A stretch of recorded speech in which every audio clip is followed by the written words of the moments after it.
Welcome back, you degenerates. I'm showing off my Tudor Hydronaut today. This is a watch that I've enjoyed from afar for years, and for whatever reason I finally found the drive to add it to my collection, and I'm glad that I did. Tudor has always been a brand that resonated with me, namely because it's got a level of quality that I want at a price that I can afford. However, I have enough self-confidence in my Tudor addiction now to confess that a majority of Tudor's current catalog is terribly boring, and that includes the Tudors in my collection. When I say boring, don't take offense to that.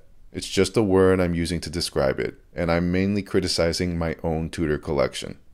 I'm not going to waffle on and on about their quality because you all should already know I think their quality is outstanding. They just don't get too many style points from me. It goes without saying that you may disagree with me. That's just how I feel about it. If I were to see someone else rocking a modern Tudor, I would feel none of that watch nerd excitement, and would probably be more apathetic to the whole thing. Don't ask me to explain the exact science behind why I feel that way. It's the same reasoning why a Toyota Camry driver wouldn't be super excited to find another Toyota Camry on the road. But if you want to talk about Tudors from 20 years ago, now that's a different story.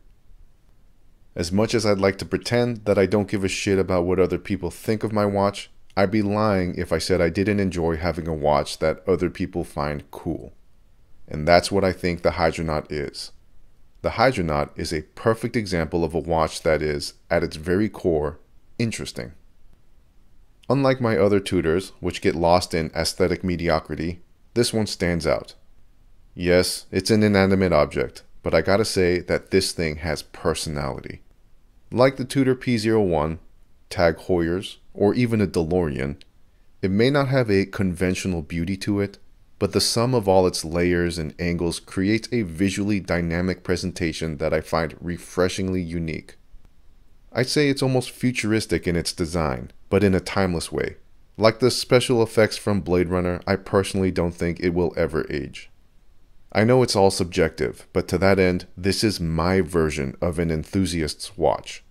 It's the kind of watch that if I saw it out in the wild, I'd immediately give the owner a head nod of approval. I'm just gonna say it. This guy fucks. Am I right? And to those of you breaking the bank trying to keep up with all the new shiny stuff coming out, let me tell you, these older watches is where it's at.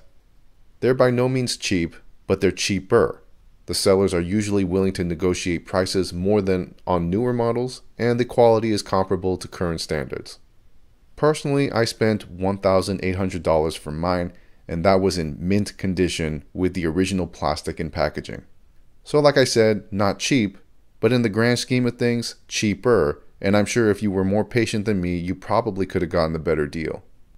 At the end of the day, that's still less than the $5,000 or so you'd have to fork over for a boring as fuck new model.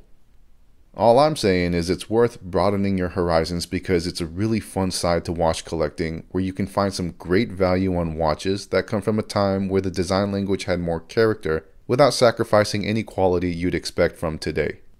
When you add in the beautifully thin case height and satisfyingly robust density of the watch, there's nothing else left to do but internally smile and enjoy this rock-solid brick shithouse. Speaking about that thin case height, it's something that deserves more attention. Having all these different design elements going on under 11mm is impressive. You don't find that too often in watches these days, and it's a level of detail that makes me appreciate older watches more. You can see how the bezel is encased in a protective shroud, and that overall execution makes the sub 11mm thickness just seem more compact and assembled in a very utilitarian and military way. As far as the bezel itself, it's well made and nothing about it feels old. The surrounding shroud does make it not as accessible as a Rolex sub, but that's kind of the whole point of it. Personally, I think the scalloped edges of the Rolex Submariner makes it too easy to turn, resulting in a fidget spinner to showcase in reviews more than an actual life-saving safety feature. The Hydronaut bezel requires deliberate action, and that makes sense for what it's meant to be used for. As far as the action goes, it's good, and if you take into consideration 20 years of clickflation, it's very good.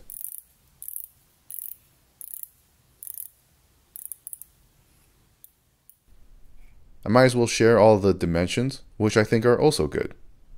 Depending on where you measure this watch, the diameter may come out to either 39 or 41 millimeters. Regardless of what the actual number is, I find that it wears like a 39mm diver, and honestly, the slim profile is so great that it makes all the other dimensions irrelevant. The Hydronaut also comes with a sapphire crystal, and there's nothing special about that, but it's worth mentioning as it checks off a possible concern one might have when buying an older watch. Nobody likes scratches on their crystal, and that's one less thing you gotta worry about. The crown is the secondary star of the show here. One thing I will always know Tudor for are their absolutely rock-solid crowns, and this 20-year-old watch maintains that standard.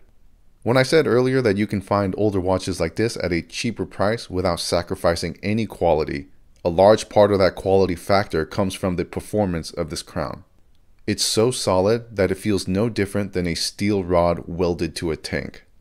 Tudor used Rolex's trip lock system as well, which means you're getting a watch that has not one, not two, but 3 different watertight seals from the crown to the inside of the case. You'd be hard-pressed to find a watch today in this price tier, or even at double its value, that share those specifications.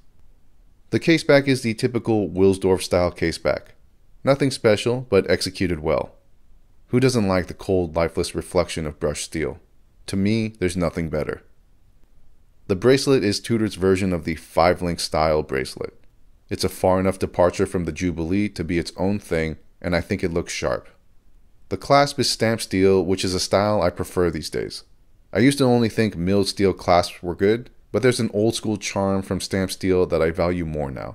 It doesn't make any sense, and I know my way of thinking is dumb. Leave me alone. The fate of the Hydronaut is a shame. It was one of the few Tudor watches that was uniquely Tudor, and the world wasn't ready to receive it. Even now, I don't think we're smart enough to realize how good we had it, considering we're happy with 20 different variations of the goddamn Black Bay. I guess that's a good thing. Unhyped watches are easier to score good deals on, and it's nice having something genuinely special that not everyone else has. Am I the official judge of what's genuinely special? Of course not. But all I know is that you could be rocking the hottest Rolex on the wrist and I wouldn't bat an eye. But if I see you rocking a Hydronaut, I am 100% going to stop and talk to you about it. I know that means fuck all, but take it for whatever it's worth. Long story short, while everyone else is drooling over the new 2024 models, I encourage you to check out this watch, or any of the early 2000 models, and enjoy an era of Tudor that frankly deserves more attention. And that's all I got for now. Stay classy. I sure as hell won't.